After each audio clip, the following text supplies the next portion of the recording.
The link between Russia and Ukraine dates back as far as 988 AD, when Vladimir I was baptized in the Crimean city of Chrysos. From there on out, he declared both Ukraine and Russia as one. Vladimir had consolidated the Russian realm from modern-day Bulgaria, Russia, and Ukraine to the Baltic Sea, and had solidified the frontiers against incursions of Bulgarians, Baltic tribes, and eastern nomads. However, this consolidation did not last, as Ukraine would be dominated and split by multiple opposing nations. In the 16th century, Polish and Lithuanian armies invaded from the west.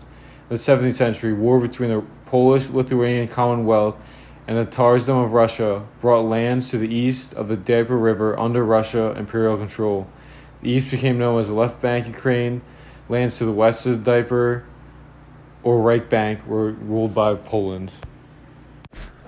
More than a century later, in 1793, right bank Western Ukraine was annexed by the Russian Empire.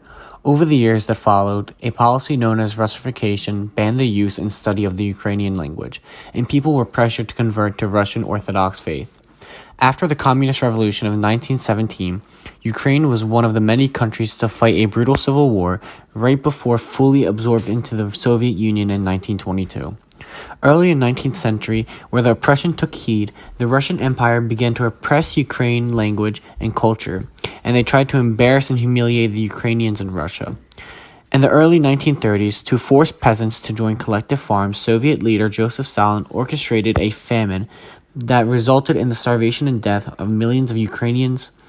Afterwards, Stalin imported large numbers of Russians and other Soviet citizens, many with no ability to speak Ukrainian, and with few ties to the region, to help repopulate the East. With the collapse of the Soviet Union in 1991, Ukraine became an independent nation, but uniting the country proved to be a difficult task. Modern conflict.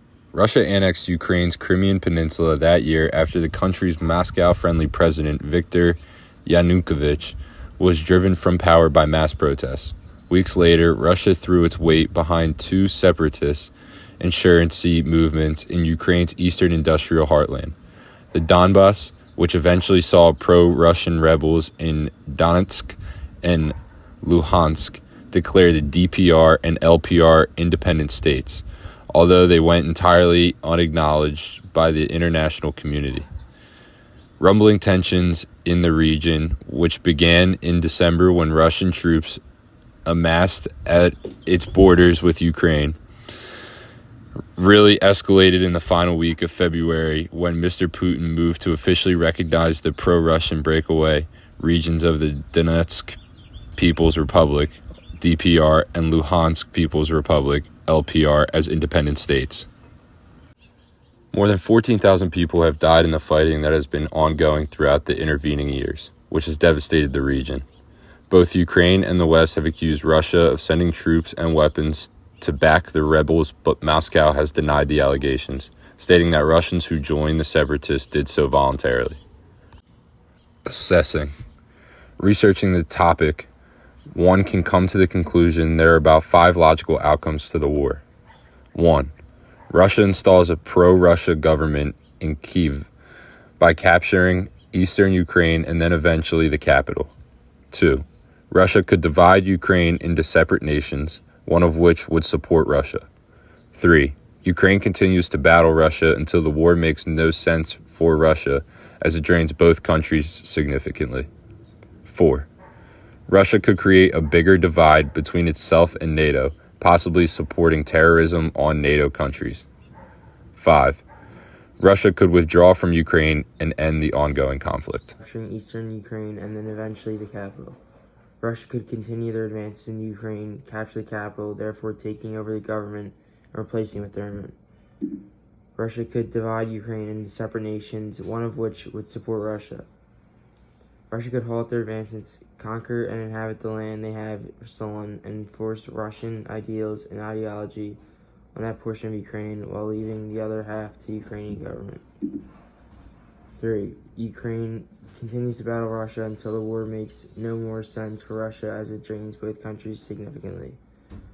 The war has already drained both countries economically, especially Russia, due to the sanctions imposed onto them by nations within NATO. At some point, it dragged until then, the damage will outweigh the rewards on the war, causing Russia to withdraw. Possibility 4. Russia could create a bigger divide between itself and NATO, possibly supporting terrorism on NATO countries. NATO during this situation have already created a big divide between them and Russia with the indirect aid they provide to Ukraine and the sanctions imposed on Russia. Russia and its allies may counter their efforts with acts of violence of their own and sever any ties between the two. Possibility 5. Russia could withdraw from Ukraine and end the ongoing conflict.